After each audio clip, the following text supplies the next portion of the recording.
निहारिका आज अपने कमरे में बेचैन होकर इधर उधर घूम रही थी और जैसे जैसे समय बीतता जा रहा था तो उसकी बेचैनी बढ़ती जा रही थी।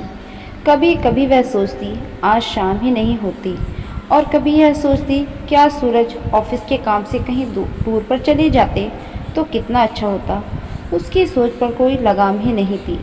वह कुछ कुछ सोच रही थी, उसे समझ में नहीं आ रहा था कि वह स्थिति को कैसे संभाले। उसे अच्छे से समझ में आ रहा था कि शाम को पति के आने के बाद घर में हंगामा होना तय है और वह इस हंगामे से बचना चाहती थी। इसीलिए वह बेचैनी में उल्टी सीधी बातों के विषय में सोच रही थी। पर सोचने से आज तक हुआ ही क्या है, क्योंकि समय तो अपनी ही गति से चलता है। शाम भी हुई और सूरज घर भी आया। उसने जैसा सोचा था वैसा कुछ भी नहीं हुआ और जो हुआ वह उसकी सोचने और समझने की शक्ति से बिल्कुल अलग था। क्योंकि जैसे ही सूरज घर आया वैसे ही उसकी सास और नंद ने उसकी शिकायत करनी शुरू कर दी।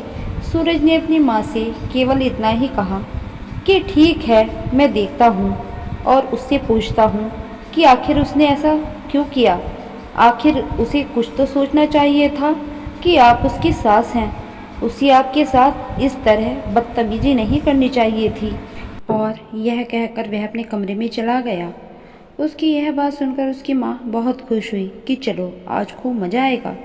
बड़ी आई थी मुझसे जबान लड़ाने वाली, आप देखो कैसे मेरा बेटा तुम्हारी खबर लेता है। और यह सब सुनने के लिए वह बेटे बहू के कमरे के बाहर जाकर खड़ी हो जाती है। और वहीं दूसरी तरफ निहारिका अपने कमरे में बैठे बैठे डर की वजह से कांप रही थी कि पता नहीं कि अब सूरज उसके साथ क्या करेगा। क्योंकि उसे अच्छी तरह याद है कि उसके मायके में एक सास बहू रहती थी, लेकिन सास को जब बहू की किसी बात पर गुस्सा आता था तो वह अपने बेटे के कान भरकर अपनी बहू को पिटवा दिया करती थी। निहारिका ने बचपन से ही आंटी की बहू को इस तरह से ही पिटते हुए देखा था। इसीलिए सुबह जब से उसकी सास ने उसे यह कहा है कि आ जाने दे शाम को मेरे बेटे को, तब बताऊंगी तुझे तो मैं, बस तब से उसके दिमाग में उन सास बहू की ही बातें आ रही हैं कि वह कैसे अपने बेटे से अपनी बहू को पिटवाती थी। बात भी कुछ ज़्यादा नहीं हुई थी, लेकिन उसकी सास ने उसे अहंकार का मुद्दा बना दिया था। सुबह सुबह सूरज के ऑफिस जाने के बाद निहारिका सबके कपड़े धोकर ऊपर छत पर फैला रही थी कि तभी उसकी सास ने उससे नाश्ता मांगा। तभी निहारिका ने बस यह कह दिया कि माँ जी बस 5 मिनट में कपड़े फैला रही हूँ, अभी आकर आपको नाश्ता देती हूँ। यह सुनते ही उसकी सास गुस्सा हो गई और बोलने लगी कि तुम्हारी इतनी हिम्मत कि तुम मुझे इतनी ऊंची आवाज में जवाब दे रही हो। आने दो सूरज को, फिर बताती हूँ तुझे। सास के मुंह से यह बात सुनते ही निहारिका को उन दोनों सास बहू का ध्यान आ गया और उसे अब यह डर सताने लगा कि उसका पति भी आते ही अपनी माँ की बातों में आकर उसे मारने लगेगा। और इसी डर की वजह से वह आज सुबह से बेचैन थी। सूरज के आने के बाद तो वह डर से कांपने ही लगी थी। सूरज जैसे ही कमरे में घुसा वह जोर जोर से बोलने लगी, प्लीज़ मुझे मत मारिए, मैंने कुछ भी नहीं किया है। सूरज ने निहारिका की जब ऐसी हालत देखी तो वह घबरा गया और वह बोला, शांत हो जाओ प्लीज़। और वह बोला कि मैं तुम्हें भला क्यों मारूंगा, तुम पहले शांत तो हो जाओ।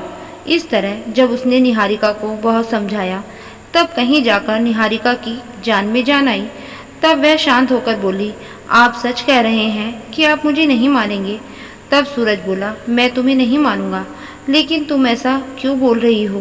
तब निहारिका ने कहा कि बाहर सासू माँ ने आपसे मेरे बारे में इतना कुछ कहा, इतनी शिकायतें की, फिर भी आपको गुस्सा नहीं आ रहा है।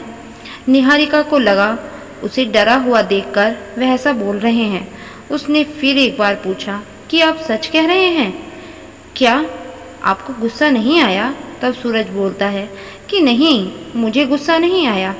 तब निहारिका ने बहुत ही आश्चर्य और मासूमियत के साथ पूछा कि लेकिन क्यों। तब सूरज ने हंसते हुए कहा कि तुम्हें अभी इस घर में आए हुए केवल 6 महीने ही हुए हैं और मैं उन्हें बचपन से जानता हूँ। अगर उनके मन का ना हो तो वह कुछ भी कर सकती हैं। कहते हुए सूरज ने अपनी बात जारी रखी, मैं जब छोटा था तब हम लोग दादा दादी और बुआ के साथ रहते थे। लेकिन माँ को हमारा उनके साथ रहना बिल्कुल भी पसंद नहीं था। जब भी पापा ऑफिस से घर आते तब माँ दादी और बुआ के दिन भर की बातें नमक मिर्च लगाकर पापा से बता देती और यह तब तक चला जब तक कि पापा हम लोगों को लेकर अलग नहीं हो गए। और नैना ने भी माँ से यही सब सीख लिया है। वह भी पापा से जब तब मेरी शिकायत करती रहती थी और अब वह तुम्हारे साथ भी ऐसा ही करना चाह रहे हैं। लेकिन मैं पापा जैसा बिल्कुल भी नहीं हूँ कि एक तरफ की बात सुनकर फैसला ले लूँगा। मैं माँ की बात सुनने के बाद तुमसे भी बात पूछूंगा कि आखिर हुआ क्या था, और जो सही होगा मैं उसकी तरफदारी करूँगा। यह सब सुनकर सूरज की माँ का सर शर्म से झुक गया और वह यह सोचने लगी कि जो लोग सोचते हैं कि आखिर बच्चों को क्या समझ है, लेकिन सूरज की बात सुनकर वह यह सोचने लगी कि मेरा बेटा तब भी समझदार था और अब भी, और उसके मन में मेरे लिए क्या भाव है। और बेटे के मन के भाव समझते ही उसकी आंखें नीची हो गईं। उन्हें लगा कि अब तो मैं अपने बेटे से कभी भी आंख मिलाकर बातें नहीं कर पाऊंगी। फिर उन्हें समझ में आ गया कि बेटे बहू से सम्मान पाना है तो मुझे अपनी इस आदत को सुधारना होगा, और जो यह बढ़ा चढ़ाकर बताने की आदत है इसे मुझे सुधारना ही होगा। अब यह सब सोचते हुए उन्होंने मन ही मन कसम खाई और बहुत सुकून के साथ आकर बाहर बैठ गईं। तो दोस्तों, आपको यह कहानी कैसी लगी कमेंट करके ज़रूर बताएं और अपने दोस्तों के साथ शेयर भी करें। ऐसे ही नई दिलचस्प कहानियों के लिए हमारे चैनल को सब्सक्राइब करें और हाँ, बेल आइकन दबाना ना भूलें ताकि आप हमारी कोई भी कहानी मिस ना कर सकें। हम फिर मिलेंगे एक नई कहानी के साथ। तब तक आप सभी का धन्यवाद।